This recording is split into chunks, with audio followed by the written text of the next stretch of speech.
everyone with an interest in NASH, or more broadly, fatty liver disease? Surf's Up, Season 4, Episode 11 of Surfing the NASH Tsunami. Our basic wildcard look at the last 3 months and the next 3 months starts now. This week on Surfing the NASH Tsunami. Clearly, it has been shown based on biopsies and outcomes that this is a progressive disease. The reality to people working in the liver field is we all work in liver cancer. That's the end result of almost everything here. In most liver diagnostics, if you find it in the real time with that person in the room, you can really make a change. There's this huge dynamic that I'm hearing in this conversation between very exciting science and really scary public policy.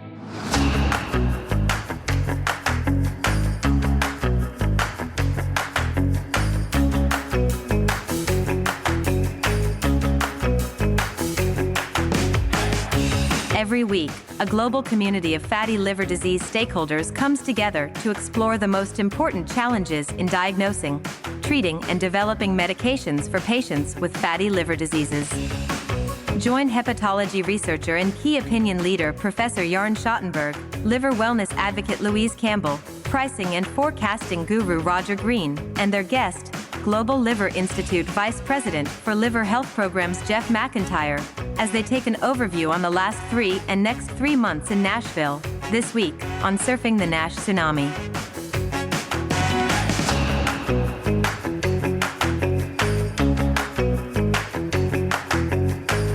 Welcome to episode 11 of Surfing the NASH Tsunami. First, I want to congratulate the 2 listeners who wrote in on Thursday when they heard the podcast to ask if I was okay because they thought I sounded really bad on Monday. Congratulations as diagnosticians, because shortly after that episode, I tested positive for COVID, which was my second round and the start of a really interesting week. I had virtually no physical symptoms except for the vocal challenges I just talked about. But mentally, I was in a fog all week. For those of you who know me personally, that might not sound like a different week in my life, but trust me, this was worse. So while that was happening to me on Monday evening, it turns out that our friend Jörn was falling ill as well. Wound up not going to Athens. Jörn, how are you feeling today? I'm good, recovered. It was a quick episode of some fevers. We're having a Litmus General Assembly in Athens, so unfortunately I had to cancel on my trip and join remotely today. But I'm better now, and it's good I haven't gone. You're more sensitive to staying at home, trying to not infect anybody around you. So I was down for the whole week, but that's okay. I did get to go shopping yesterday. I was having tested negative on Saturday. And then, Louise, I'm sure you're in great form, given the whipping that Liverpool laid on Man U over the weekend. How are you doing? Well, you don't want to get me on that topic. Now the call at bingo is 7-0 Liverpool Man U. I'm fine. I've not been, touch wood, unwell. We certainly haven't contracted it through the airwaves, which is reassuring news, and it's nice to have you both back and both feeling better. Hey, Jeff, how are you today? Good day, guys. How are y'all? We're fine. Welcome back to the States. So how was Global NASH? First of all, before we do that, icebreaker. Okay, one good thing, personal, professional, that happened in your life in the last week. Well, it's the blessing of international travel now, post-COVID. I think even hearing of you being sick and other people being under the weather, I had meetings in Germany where staff were unable to attend because of being under the weather. Very few people wearing masks in airports or on the planes or anything still. Even with that said, I think to me that's a testimony of either how silly people are or how well other non-mask sort of precautions around COVID have been. For instance, the vaccinations. And I think that the big positive is that it was just so nice to travel internationally again. And I've done it since the pandemic, but being able to be in a place with people to shake hands and then wash your hands and then share a meal and connect with folks, I just feel like it's such a blessing. I think when I was a small boy, if I had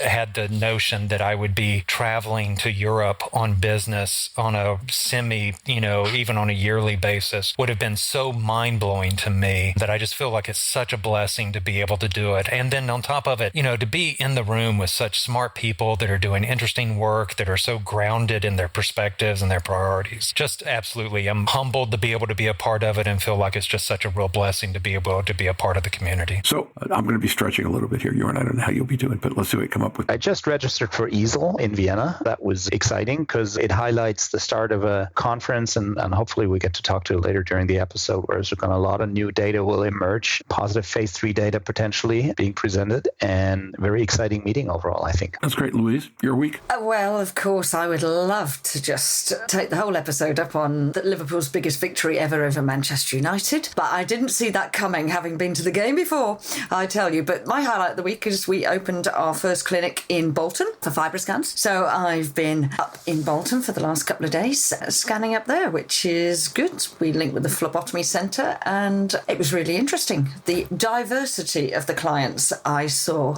and their underlying reasons for wanting a scan. That's excellent for us and encouraging. For those of our listeners, including me, who don't know the geography well enough, hey, when you say up in Bolton, where exactly is that? How far from where you are? Well, I did have to go past Manchester, who Liverpool beat at the weekend.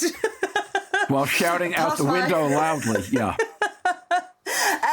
But yes, it's just north of Manchester, near Burnley. So it's a little bit of a trek via car, but all worth it. So we're going to be doing regular clinics in that neck of the woods as one of our main locations. Congratulations. So for Premier League fans to notice, Liverpool this season has looked a lot like the Spurs always look and have looked the last week, which is you lose when you're supposed to win and you win when you're supposed to lose. So right now I think Liverpool are probably the betting favorites for the fourth slot in the Champions League, and the question is going to be who's more Spursy, us or you. I think you'll probably be less Spursy, and we'll play in the Europa League, lose Harry Kane and all that other misery. At the risk of sounding like this was a week without highlights, I guess the highlight is that COVID was so physically undemanding. Like I said, I was in brain fog all week, but I really didn't suffer any meaningful symptoms, low-grade fever for a couple of days. And as compared to my first bout of COVID, where because I'm asthmatic and it really hit my lungs, I was wheezing for the better part of a month and a half. I'm pretty well back to normal today, and actually I'm going to the gym later this afternoon to see exactly how badly my cardiovascular health has been damaged in the last 7 days. I'm pretty confident it's not going to be a big deal. So what the four of us will do today, this is kind of an improv episode given my total brain fog last week, is we're just going to take some what we consider highlights of the first quarter of this year, and then what we see as possible highlights for the second quarter of this year from the four locations that each of us sit in. That should, I think, be an interesting episode because, gosh, we all know it's been a fascinating first 3 and will be a fascinating next 3 months. Why don't we just dive in? Jörn, let me ask you to, since I know you're going to have to jump off in a couple of minutes. Let's look back over your last 3 months and see if we can pick one major theme you want to expand on for a few minutes before you jump. Yeah, I think the year started out, and we covered this with NASH-TAG, that laid nicely what we can expect of this year in terms of diagnostic and therapeutic developments. It was a great meeting in Utah, and I think it held up to today. Shortly after NASH-TAG, there's a lot of activities around getting EASL abstracts ready to be submitted. That meeting in June in Vienna, and I mentioned my registration at the beginning, is really going to be a highlight in terms of both biomarkers and drug development. I think I saw a post that over 2,500 abstracts were received. Whoa. I've reviewed around 160 in the categories of NAFLD diagnostics, and I can tell you there's some heavy stuff in there. We're seeing predictive biomarkers in terms of within clinical trials. We're going to see prognostic biomarkers based on huge registries, and also, of course, a lot of diagnostic biomarkers. So I think the whole field is just taking off based on the last year's energy, and studies are being set up. And to say I'm really excited about attending this year. Fantastic. If you had to hazard a guess, would you say that there'll be more excitement about drugs or more about diagnostics coming out of the meeting, or is it just impossible to say at this point in time? No, I think the drugs are in the end beating the diagnostics in the late-breaking sessions and probably the general sessions, the presidential plenaries. I think that's going to be occupied by interventions, which is phase 2, phase 3 trials, because their scientific rigorousness is usually higher. There have been only a few well-conducted prospective trials in qualifying biomarkers, and Litmus has produced some of those, Nimble obviously too, but there's a lot more drug trials than really prospective diagnostic tools. A lot of the diagnostic cohorts are retrospective, and then it's always difficult to link this to outcome. I think for diagnostic accuracy, that's okay, but truly an area of unmet need is the prospective studies here. And this is something we're actually thinking about with colleagues these days a lot, trying to set up prospective biomarker trials. And we had Mazen Noureddin on detailing us about NAILA NIT, but there are other consortia trying to tackle that. The investments in that arena are normally not as big as in the drug development arena, but I think it's an important, as we discussed, it's an important. So in the end, it's not either or. Drugs are leading the way a little bit, and I think diagnostics trailing, but it'll be a lot of excitement on both borders. Yeah, that sounds right. And then there's convergence, right? I saw a press release last week from Terns where they announced a Type C meeting with the FDA in May expressly to take a look at organizing trials around non-invasive endpoints. I've not seen anybody else put out a press release on that subject, but I know there's a lot of activity in terms of people talking with FDA about how to either get co-parallel endpoints or find ways to start to move beyond or in conjunction with biopsy in terms of what are we learning and how can we start to actually get beyond that in a practical way. So I take your point. Absolutely. And I think as of yesterday, there's an article published in JHEP Reports on the effects of pegbilfermin on biomarkers in the histological response. I mean, this is one of those trials that we've discussed in the past. And within that treatment frame. They detail, among other things, I think the SomaScan assay in relation to liver histology, but also other biomarkers like ProC3 and CK18, MRI-PDFF. So this is a lot of the science we're seeing now. We're having trials, even if the primary endpoint wasn't met, it supports the biomarker development in the context of those clinical trial populations. Yeah, I think you highlight what's been a generally exciting trend in the last 6 months, which is people sharing a lot more data. Or data, we've done well with failed trials forever in terms of what we've been able to learn, but even more than we had in the past. Louise, your first quarter in a nutshell, what you think have been the exciting developments that you've been able to access? I think, as Jörn says, this movement for different biomarkers moving forward. One of the highlights was the recent AASLD guidance. And for me, it was nailing CAP, or continuous attenuation parameter, from FibroScan. It's one of the first releases that's actually stated to use it to what we're looking for. I think the high level of CAP was 288. But when we're looking at enriched populations, we want to definitely find high liver fat. So that's why it's set that way. And I think that's interesting data because it's not, I've commented before with the conferences when I look at the posters, that it's very rarely used. We only ever look at the stiffness. But I think the strength of that document was it was reviewed, it was looked at, there were cutoffs used, and to actually use it and include it in the liver health parameters of those patients, because they may have normal softness and stiffness levels, but they don't have normal CAP. That is a sign of an unhealthy liver. If you tie that in now with some of the stuff that was followed up in AASLD last year, which was the liver cirrhosis measurements and also the type 2 diabetics, I think there's a very good article in the Journal of Hepatology this month about the level of fibrosis and cirrhosis in those with type 2 diabetes. So for those listeners that are new to this, that to me is the highlight, is we are moving with endocrinology, cardiology and obesity medicine in looking now for liver health and defining those patients with high CAP steatosis with soft livers, but more importantly, looking for those 14% that had really advanced fibrosis, but the 6% in that type 2 diabetes study recently that had cirrhosis. Because as we know, that's a significantly rising problem in those with type 2 diabetes. Obviously, apart from Madrigal's release and resmetirom, that for me, that movement forward, being able to include more populations to look for poor liver health with those non-invasive biomarkers, either blood-based or imaging, to monitor, for me, have been the highlights of the last 3 months. But I think they're going to gain in momentum over the next 3 to 12 months, realistically, for me, as we start to use them in different ways. Okay, I do have one question for you relative to all that. Naeem mentioned last week that he now has in his office a hepatoscope from E-Scopics. And so I'm starting to see more noise from E-Scopics and more noise from Sonic Insights around Velocor. And neither of those systems, I believe, has CAP score in it exactly because it's different technology. You might be more familiar with me. You spend more time in that space. The hepatoscope does. Okay. I've certainly had two. And I like the technology. I like it. Velocor does also, now that I think of it. I've not seen the Velocor system. I've obviously looked at and spoken with the hepatoscope team, and I've had two. And in fact, I did FibroScans at the same time. And to be fair, they correlated fairly well, but I think also Naeem was thing to say, it's a surrogate of a surrogate. So we know FibroScan is a surrogate and it's biopsy proven. We know that the hepatoscope and Velocor, as far as I'm aware, aren't, and they're not going to be tested against liver biopsy. So they are surrogates of surrogates. So I think that's worth mentioning. But I was impressed. I liked the hepatoscope. I liked that it could just plug into a laptop, also that it was quite small and therefore more portable. And FibroScans are very portable. I have one that travels tens of thousands of miles. So does it get frequent flyer miles or frequent driver miles? No, but I might have to register it for frequent flyer miles, given my trips to and from Australia, but it travels very well. It's the size of a small suitcase, and it's very well protected, and it fits all of the dimensions to be able to get onto a plane for its lithium batteries and stuff, so which I don't think the hepatoscope system would have that problem. But anything that gets more diagnostics into the real world to make ease of access, for me, as you know, that's exactly what we're set to do, and the more the merrier in that context. Yeah, I think it's going to be an exciting time in that market in general. First of all,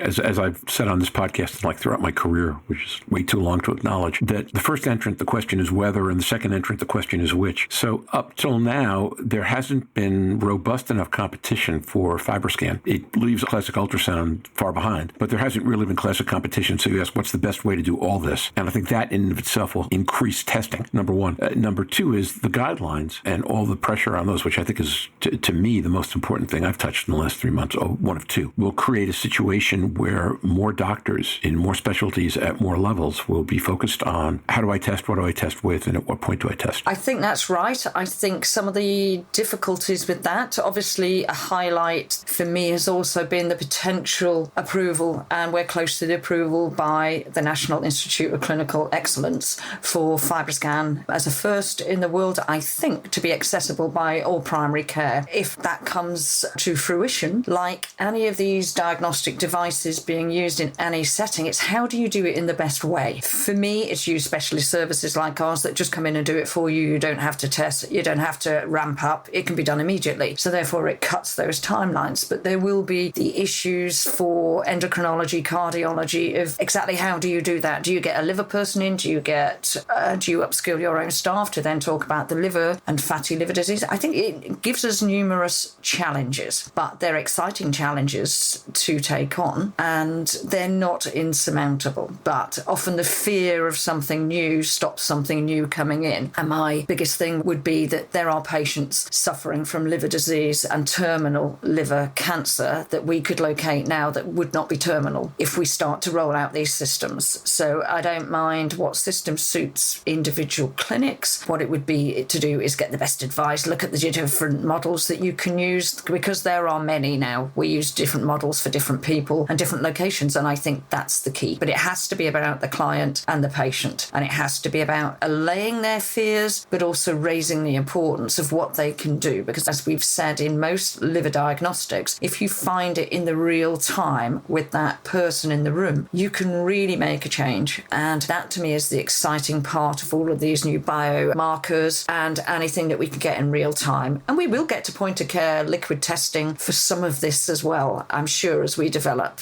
Technology moves at such a rapid pace, but medicine and the frameworks around that don't move anywhere as quickly. And I think that's one of the challenges. One's in the dinosaur era, one's in the 23rd century nearly already. How do we get them to work together and get it out? Which one do we say is where? Well, I think our structures, our frameworks, and our pathways are still Jurassic. And some of the technologies that we're looking at, if you look at Rachel Zayas' work and some of the stuff on proteomics and precision medicine that could be in, is nearly 23rd century. It is so way out there. Yeah, although not quite ready for prime time. But actually, if we ever get Rachel back on, she's got news to announce, but I'm not going to do that for her. I'll let her do it the next time she shows up. In the business, right, we launched Rising Tide, which is actually a second podcast, which is now formally launched, which is targeted at frontline treaters. And really, the idea being, we've been saying this forever, that what the guidelines have in common, among other things, is a recognition that we need to be screening more broadly, and that screening really has to happen on the front line, that we can't send everybody with a fatty liver to a hepatologist to figure out what's going wrong, or the hepatologists will all go out of business because they'll be too busy, they won't get to eat, they won't get to sleep, they won't get to have lives. So we're starting to see increasing focus around that challenge. We're seeing people asking us, in the context of Rising Tide and Tsunami, but more Rising Tide, what can they do to be more effective in reaching out to those audiences? We're talking, you have to remember,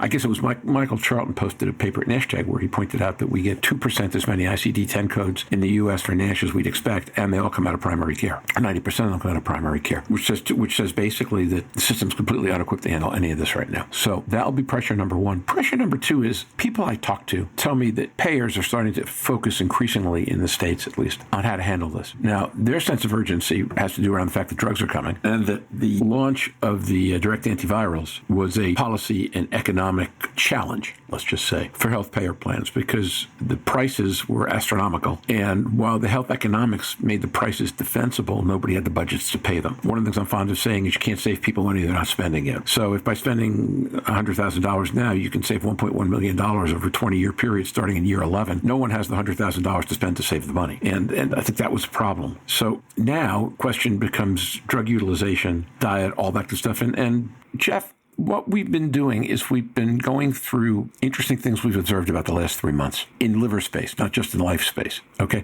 So I'm wondering, what you've observed in the last 3 months that you find interesting or important in terms of steps forward. Yeah, certainly. I think I would qualify that into 3 things that I think are probably most top of the list for me. Certainly, which I'm sure you guys have covered, it has been the momentum towards therapy approvals. We've seen the positive results of resmetirom and Madrigal's stage 3 clinical trial, with OCA then being submitted. They'll be probably first line of news, if you will. I think it's late June that they've got a tentative thing. We know Madrigal is not filed yet, but I expect that to be coming up any moment now. And so those are pivotal moments. But we know even from the history of science that while pivotal moments are the things that tend to be celebrated, it's actually the perseverance and the continuing push of shaking the trees to make sure that things are done that are going to be the most important parts of this, that these are merely mile markers should they go through. Kind of part 1A or 1B, I guess, part of that, if you will, is ICER coming out with their pricing estimates and their draft report on NASH for OCA and resmetirom last week, 2 weeks ago or so. In all transparency, I have to say that I did serve as an expert reviewer on this report from ICER, but ICER was quite good on making sure that they acknowledge that they take our comments into consideration and that they're not regurgitating or saying anything. And that said, that they're super flattered that they included patients in their draft report, but there were still some things that were troubling in the report, and things that I think are troubling for folks that are not Madrigal or Intercept, that they actually need to step up and make a statement on. There is a public comment period on the report. I think it's March 16th that the public comments are doing that. But most notably on the ICER report, the thing that was concerning to me is that there were 2 specific points that they made on that. One is that they say in the report that, number 1, NASH is not a progressive disease, which was a little confounding to me. And number 2 on that, they say that most NASH patients are asymptomatic and therefore not impacted by the disease itself. Now, there's a little bit of nuance to that, obviously, in saying that they're not asymptomatic and impacted by the disease, because, as we know, so many people that suffer from NASH have so many co-occurring conditions. And often in being treated for obesity, you kind of hit that. But it just seems incredibly naive to me to make those points that it's not progressive and that most NASH patients are asymptomatic. I think the pushback to that is that even if you grant them that the disease may not be progressive or that they're asymptomatic, what they are is now much more significantly at risk for becoming symptomatic and at risk for becoming progressive in the least way of considering that. And that in and of itself has to be taken seriously, and has to be taken seriously when they're looking at the pricing on that. Let me go to number 2. I think the other thing that's coming out right now, which is interesting, is a lot more conversation about biomarkers. Now, biomarkers have been a thread that has woven its way through all of our conversations in almost every aspect of liver health for a while, whether it's imaging or whether it's serum-based or kind of whatever it is. And a lot of that question that has been raised by biomarkers is, what's the standard going to be? Is there such a thing as a theoretical standard that we can come up with that will replace ultimately biopsy, quote unquote, as the what used to be called the gold standard for a little bit? To me, one of the things that's happening here, and Louise and I spoke about this a little bit last week as well, is that I think we're beginning to emerge to a place where there's going to have to be some decisions made, which is that the biomarker or the non-invasive that may be the best or the least burdensome may not necessarily be the most reliable. And so we know that primary care providers are super overburdened right now already. And we also know that we don't get great diagnostics, we don't get great impact on the at-risk populations without primary care. We've got to have them in order to do that. So implicit in that is that we have to have a non-invasive that can be scaled. And certainly biopsy is not that. There's no question that biopsy can't be scaled, but we've got to have a non-invasive that can be scaled with the least amount of burden to primary care providers and then to the patient populations that need them. Can it be done at a community or a federally qualified health center with low cost and low issue? And so when we look at some tests that, given a blood test or given an imaging test, the conversation needs to change a little bit much more towards risk stratification and ease of use. And that may mean we may not have the most reliable biomarker, if you will, or non-invasive, but instead we get one that in combination with looking at the other symptoms a person presents, say they've got type 2 diabetes, a little bit of high cholesterol, they've got something else going on that gives them that notion of we do, something that's the least amount of burden in a primary care setting, but with that risk stratification, depending on those results, then send them on to more other testing. At that point, we move into some imaging perhaps, and then if that happens, if we begin to see something like through a liver stiffness test based on the results of the initial, say a FIB4 or something, then we can move them into more advanced diagnostics. And I think that's going to be an important thing, is we've got to start talking about risk stratification in terms of non-invasives. And I know Nimble and Litmus are queued up for some stuff to be coming out with them also. I mean, the guidelines all kind of touch on that, right? Isn't that the whole point about FIB4 as a frontline test? Yeah, absolutely. And I've heard a lot of pushback about that. Sometimes it's by companies that are promoting their own diagnostic or they're just not being used correctly or whatnot. But yeah, and the AGA guidelines, for instance, say that concretely. They believe that it's going to be a combination of FIB4 and some sort of liver stiffness test. And I think I'm probably taking a half step back from that, saying that I think FIB4 may be one of the baby steps that we take towards that. And then depending on those outcomes and co-occurring disorders, you move to a liver stiffness test, trying to think of what's going to be the least burden on primary care in order to get them to open the door for us on this. Yeah, see, I would have to bet that for all its flaws, FIB4 is that, right? Yeah. I mean, in the States, in the rest of the world where you have to ask for an ALT to get it, it's a different story. But in fact, one of the things that every time we have a patient advocate who's not from the States on the podcast, or even a physician, one of the things that comes up is that you can't rely on FIB4 the way you can in the States because ALT is not a part of a complete blood panel anywhere else, unless you ask for it. So the question there, I think, is to some degree is going to be Quentin Anstey's repeated admonition that we not let the perfect be the enemy of the good. That for everything that's wrong with FIB4, if we can do it now and it's 2 generations of successive approximation ahead of what we've had before, that's a good thing. Totally agree with that. I couldn't agree with that more. That does give us the step towards us. The question is whether that can be accepted, how we blend that into what the FDA would consider a regulatory standard. We see in practice how this can play out, but then in terms of a regulatory standard for approval for trials, that gets a little more tricky and a little more nuanced in that also. Jeff, can I ask, I was interested in your point where on the ISA, now it might be similar for us for NICE or drug approvals and costing, but where they don't think that NASH is a progressive disease, we don't get cirrhosis. You're not born on the whole with cirrhosis. We don't get cirrhosis basically without a progressive pathway. But even more so, if we look back, we did an episode not so long ago with Tim Jobson and the predictive health team, where they look at people's serial markers and blood tests from primary care and can predict those who have progressed. It's almost like Darwinism not being accepted. Or for me, this whole thing of liver disease is a progressive process for a lot of people. It just flies in the face of data, information and evidence and biopsy proven evidence. So that to me was an interesting flag, and I think you said it was a flag. So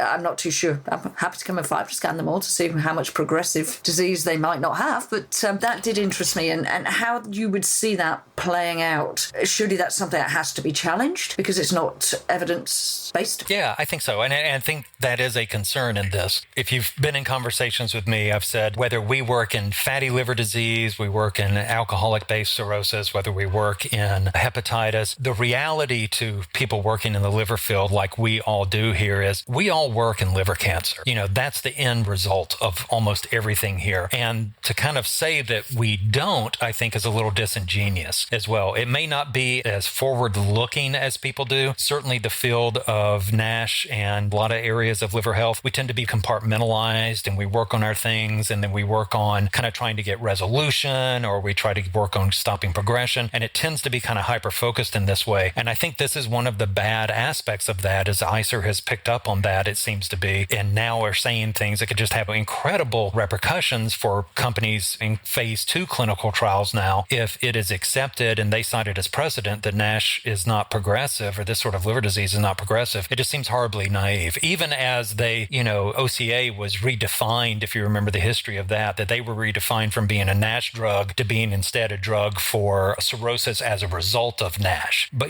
by definition, and that's just implicit progression in that. Well, I think it also questions the FDA's trial outcomes when resolution has actually stated as a trial objective. If you don't have progression, you can't have regression. That really brings in the two opposite dimensions of that. If you're going to deny that NASH is a progressive disease, yet the outcomes for a trial outcome is obviously regression.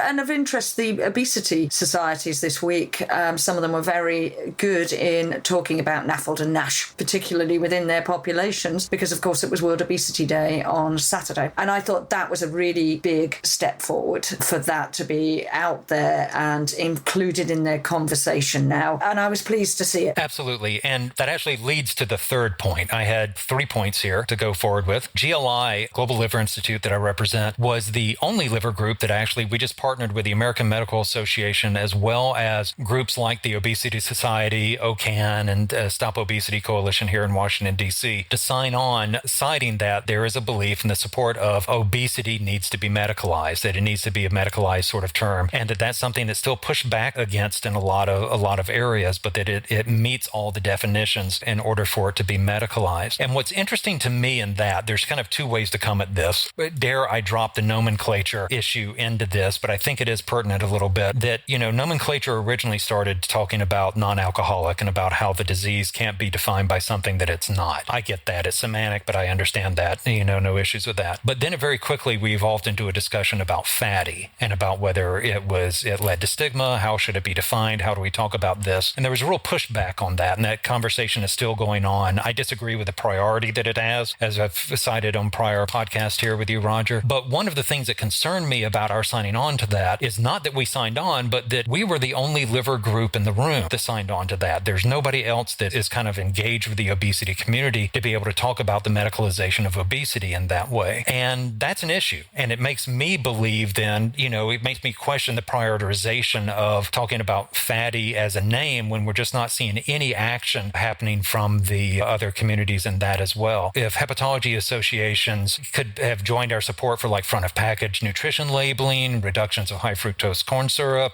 reductions in unhealthy food marketing to children, and most importantly, and this is the third point, is that there's a conversation, a rulemaking actually happening at the FDA right now on what defines a healthy food, quote unquote healthy. How do you define healthy? And frankly, chronic disease is really underrepresented in that conversation. And I can guarantee you the food industry, especially what we would call the junk food industry, is there in spades specifically promoting supplements, if you will. And I cited actually at Global NASH a little bit, a letter that was filed with the FDA from a couple of weeks ago on February 16th, where most of the major sugary cereal manufacturers here in the United States not only disagreed with the notion of what the FDA proposed in terms of healthy, which is what we think of, that, foods have to contain a major food group like dairy or fruits or whole grains, and it must fit certain limits on saturated fat, sodium, and added sugars. And notably, the rule limits cereals, for instance, to no more than 2.5 grams of sugar per serving in order to be labeled as healthy. And this is something that I see has a real impact on the future of liver health, which is that these companies have cited that that's an overreach of government power, and that food companies have a constitutionally protected commercial speech right. That's,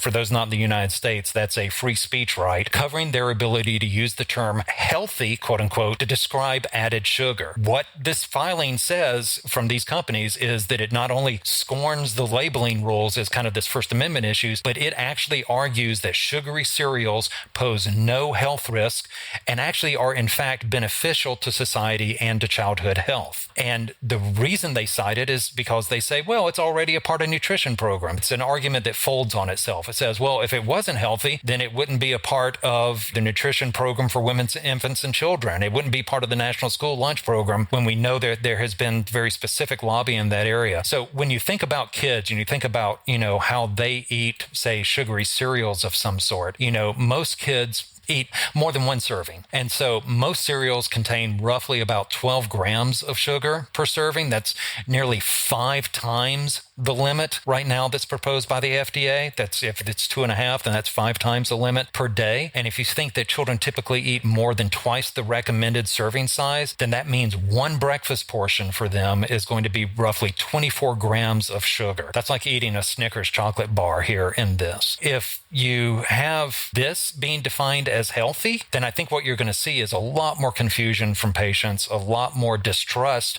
from patients getting involved. And what we have seen is our previous big blow up in obesity coming from the late 80s and the early 90s. We're facing another one based on this rulemaking that could absolutely do that as well. So those are my big three things, Roger. It's drug therapies, it's biomarkers, and our oncoming rush of obesity. We have yet to see it blow up in the way that it's about to blow up if the folks get their way at the FDA. I think we dived into the first one, that was the ICERs, which Jeff brought up two very good comments, that they didn't recognise NASH as a progressive disease. And the second one of concern was that NASH was asymptomatic. Now, we all know that both of those are wrong. Yeah, there's a lot of things you can say, and obviously it speaks to the evidence that needs to be even further generated, right? So I think the field needs to continue to work on that. But clearly, it has been shown, based on biopsies and outcomes, that this is a progressive disease. It is not progressive in all patients. And I think we're working strongly in the context to have prognostic biomarkers actually being developed, even independent of baseline liver histology, which we all know we don't want to assess a patient, in which is the context actually the ELF score is currently approved, has been approved by the FDA. So we want other biomarkers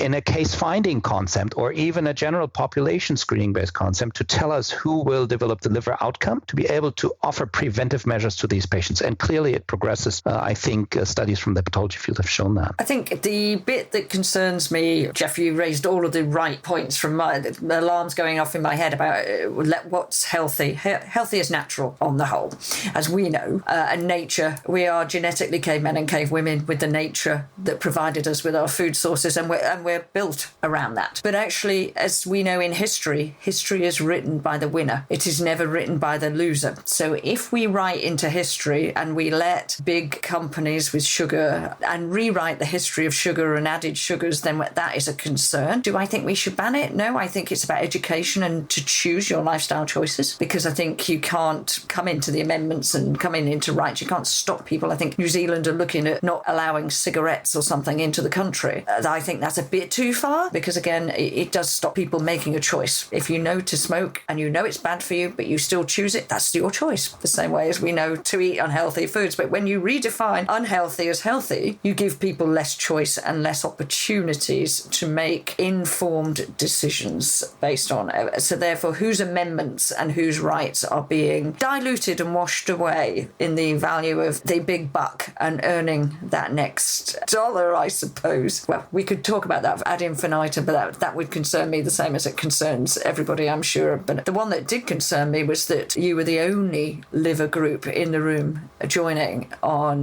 the obesity as a disease. That concerns me. We know that there is a large percentage of people whose obesity is a disease, the same way as we know that liver disease can be a liver disease, not a lifestyle choice that can necessarily always do it. And there's genetics that play into that. And I think you'll get that split. We get it in the split in the liver community, and I'm sure there's split in the obesity community with that. But that does concern me, that more evidence and more countries have defined it as a disease. Let me give you a different concern, but not unrelated, because timing is everything. Last week we talked about pediatric and adolescent NASH. That episode dropped on March 1st, actually, but we finished posting it on the 27th. On February 28th, Lancet posted online a paper from a group in the U.S. looking at the search for diabetes in youth trial that suggested that in 5 randomly located centers from 2000 to 2018, the annual growth in the, I forget if it was incidence or prevalence, of type 2 diabetes among 10 to 19-year-olds in the U.S. was 5% a year, which is just huge. Now, there's growth in type 1, which is about 2%, but a 5% growth is astonishing. Interestingly enough, it seasonally peaks in August. I'm guessing that's because people eat more bad food during the summer when they're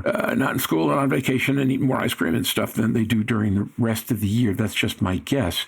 And it's diabetes, right? Again, so if we don't believe that obesity and NASH are related, we might decide that diabetes is a third cousin twice removed. Who cares? But the reality is we all should care, that these are all concomitant medical conditions. They're all fellow travelers. And the idea that as our diets have gotten worse and more heavily sugar-laden over the last 20 years, adolescent and childhood diabetes rates are showing that. And then the food industry is coming back and saying, oh, it's a free speech issue, we should be able to call anything we want healthy, that's really devastating. I think it's also a concern from a different angle on that, is that when it becomes generation after generation who've got type 2 diabetes, somebody asked me yesterday why somebody didn't respond to being told they were pre-diabetic. It's because you believe it's in your family. You believe it is a natural consequence because your mother, your grandmother, grandfather had it. We now know a little bit more that it's probably more genetics and that you are probably more likely to have it. You have a liver at risk. So depending and feeding into that, literally to use the word, this frightening aspect of children with diabetes, it'd be interesting to see how many of their parents and grandparents had it, because people just then write it off as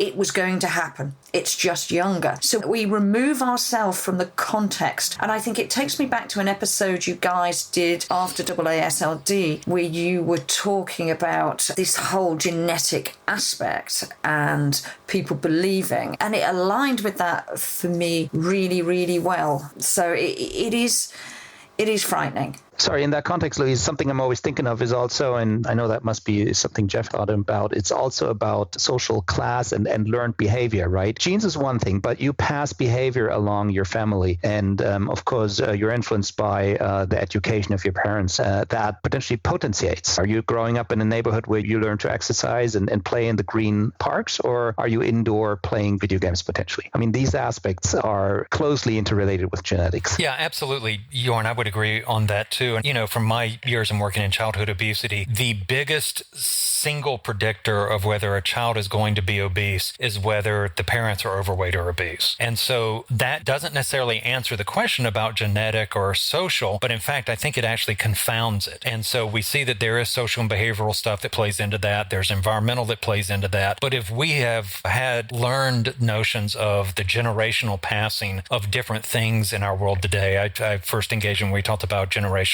trauma being passed through folks, but also, when we see these sort of inherited disease states, they can also be passed. And whether something that is social and behavioral then becomes genetic as a disposition is easy to happen in that regard. And especially if the people are surrounded by unhealthy social conditions. And when we look at risk, that's the population that we're talking about. This isn't the group with personal trainers and Pilates. This is a group that is high risk, that is in not the best case scenarios, and certainly are dealing with difficulties in terms of access, or even understanding the importance of nutrition and physical activity as it relates to this. And now with this potential FDA ruling, that understanding could be even that much more, problematic. Couple thoughts. First of all, microbiome is kind of the ultimate intervener in all this, isn't it? Every time I have a family member or friend explain to me that the reason their kid is heavy is because it's in the genes, I ask them how much soda consumption is in the genes. It's literally my first question. And we're not talking about diet sodas either, although we could be, because those have their own problems. So the first 15 minutes of this conversation was about all the exciting things that are happening in the science, and they're all positives. And there's this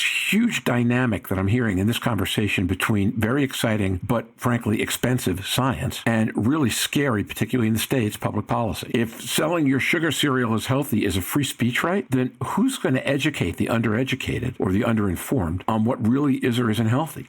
Hey, I'm taking care of my kid. I have her eating cereal. It says healthy right here on the label, right? Yeah, absolutely. One of the things that is interesting to note that when you dive into the recommended daily allowance of nutrition for the American food labels, in 2020, the FDA actually came out and said, yeah, that doesn't really apply if you have chronic disease, because we know there's so much individualization with individual chronic disease. And so if you then compare that with the number of Americans that are, say, metabolically unhealthy in some way, whether it's cardiovascular disease, whether it's obesity or something like that, then that means that your recommended daily allowances of nutrition, as is defined by the FDA, really only applies to 12 to 15% of the American population in that regard. And so that is troubling. I think the good part of this, that we're kind of grasping at straws a little bit when we talk food politics in this way, is that in our signing on with the medicalization of obesity and talking with these groups like the AMA and the Obesity Society and Stop Obesity that are doing just really freaking great work in this area, is that there is becoming more of a symbiotic acknowledgement of the importance importance of the liver and of what's going on and its importance and its priority within metabolic health. We're so often knocking at the door of obesity and diabetes, trying to get included in the conversation. But now the numbers are rising in such a rate and becoming such an issue that I think those on the obesity side are seeing this as a real emergency that they have to reach out to now to see as a end result disease that is impacting their populations as well. And I would cite, in food politics, certainly a lot of people know Michael Pollan, and he's written some really great books like The Omnivore's Dilemma, for instance. And he had this sort of 6-word phrase that he would turn around to people, which was, eat food, not too much, mostly plants. And that was kind of your idea of what you go through with that. And that was contrasted with another obesity expert, Robert Lustig, who is out from California. And he said that he and Pollan are great colleagues and work together and agree on a lot of things, but he wanted to tweak that a little bit, tweak eat food, not too much, mostly plants, to a different 6 words, which was protect the liver, feed the gut. And I think that is the premise by which we will be going forward with in liver health, is protect the liver, feed the gut, or the microbiome as you talk about it as well. And that's going to be the way that we go forward for healthy metabolism. Okay, who's making the t-shirts? Jeff Lazarus, probably, because he gave Jörn his NASH t-shirt last year. I was going to say, I want one too. Wrap-up question. The most significant thing you're going to touch over the next 3 months for the better, and the biggest fear you have over the next 3 months in spaces you know about for what might get worse. If I can start out, I should probably be talking to Jeff more frequently, and again, at Global Liver Institute, because it's just very enriching and fusing to get all these ideas and interactions. Again, I would love to have that at the European level, but we need to re-engage and discuss what could be done on that level. It's been great to have you and hear about, the 3 top areas you're seeing. Moving forward for me, again, I'm so heavily invested in the scientific area. I'm so much looking forward to positive, mostly therapeutics coming out of EASL in abstract form, and I hope that will, help you, Jeff, and Global Liver Institute to carry those conversations you're having with regulators, FDA, and also societies forwards in the U.S. Okay, thanks, Jörn. Great answer and great focus. Louise or Jeff, go ahead. I suppose for me, I'm hoping it's going to be the eventual approval of FibroScan for primary care and community in the UK to try and yes, it'll be within the defined liver pathways, but that's actually a really good place to start, because as we divert out into bringing in type 2 diabetes, obesity and cardiac in the next few years onto those at risk, let's start with the real genuine liver disease in the known liver disease pathways, because I think we've got to start to evidence base it and to see and follow up people with just NAFLD rather than just NASH and see where they get on the spectrum. I think we'll be able to generate some of the world's leading data on that, and I'm sure Quentin Anstey probably has a plan, knowing Quentin and the Litmus team, if that becomes out. But yes, so I think that could be a game changer, because we'll be the first country where it is absolutely legislated routine in primary care. Whether it gets there and depending on what funding and how people roll it out, for me, will be the concern. There could be wrong ways, right ways, and there could be ways that just don't work at all. But that really interests me, particularly over the next 3 to 9 months, I suppose. But yes, that's where I think I'm heading, and the diagnostics, but obviously everything we can do. And I definitely want GLI. I want GLI with me at the Australian table, and to do what they do at an American level. I would like to see that in a country that I think can go from not being at any table at the moment to being probably the head of the table, because of the speed that it could be potentially changed given the healthcare systems. That to me is exciting and a challenge, and I like nothing more to lay down the challenge to GLI and the gauntlet for Jeff and Donna and the team. I think for me, to not be redundant and get off the soapbox just a little bit here, I think for me the things, I agree with Louise and Jörn on all these aspects. Certainly we're looking at FDA approval. We're also, the phrase I keep coming back to is setting the stage. And so as so much of the field is so focused on approval and the non-invasive sort of standard right now, I'm thinking also a lot about what happens 3 and 4 steps down the line on this, so we don't just kind of plateau and then drop off in terms of education and awareness and regulatory approval in other countries and going forward as well. And so to me, the quickie way of saying that is education and awareness is kind of what's big for me as we're moving through these very substantive definitive pivotal steps of ICER pricing. We see in the issues that we're having about this very technical, wonky issue of drug pricing with ICER and how that is, that the issue that we run into is actually one of education about whether NASH is a progressive disease. I think we run into that. We have the potential for running into that when we talk about non-invasive standards. We have the potential for that when we start talking about pediatric. There's already been a big fuss about when the American Academy of Pediatrics dropped their guidelines on childhood obesity about kind of where it fell in that as well. And so this is a real kind of roundabout way for me to make a plug that the thing on my mind is International NASH Day coming up on June 8th, which will be the second Thursday in June, as a pivotal moment for education and awareness. And it's education and awareness as we're moving through all these other steps. So spoiler alert, I don't think Jeff teed this up totally. We're going to come back in April and do an episode on why International NASH Day this year is so much more important than in previous years. And I think Jeff gave away some of it, but hardly all of it. Okay, so if you want to hear more about all this thinking and the dynamic, I think the yin and yang of this episode is really kind of astonishing, as I said, between the science on the one hand and the politics on the other hand. The thought I want to drop into this is that I've been talking more and more to payers and employers and payer-employer consultants. And one of the things that people are having a hard time doing, and that society consistently does, is undervalue diagnostics economically. And the value of diagnostics in this case bears, I think, directly on that ICER question. Because if, in fact, you've got work quality and presenteeism issues around F3 NASH, then, in fact, it not only is a progressive disease, but it's a discernible progressive disease in ways that we can measure and that we can value. Now, I can give you a perfect example of that, and you do not need stage 3 progressive disease. We did a company 2 years ago. We introduced Liver Health, and that company introduced a program and put their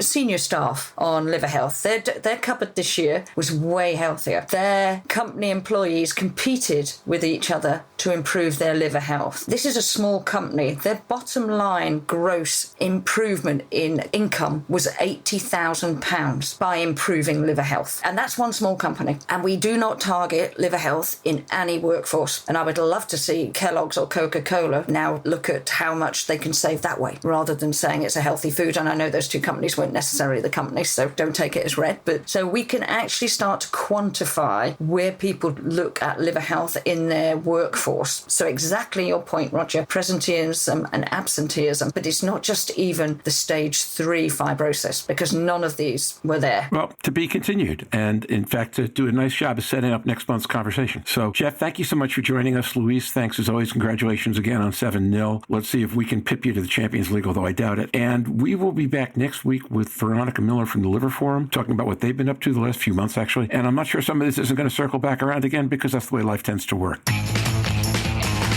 And now for the Season 4, Episode 11 Business Report. Slava Ukraini, Heroyam Slava, glory to Ukraine, glory to heroes. The drama of Biden's visit and the Warsaw meeting have ended, so we're back to reading daily reports of the fighting itself. As we go on with our basic daily lives, living peacefully, Ukrainians respond with resolve, valor, and courage to daily challenges most of us not living in a war zone cannot even imagine. They've earned our respect forever. Slava Ukraini. Subscription counts for Rising Tide and NASH Tsunami keep growing.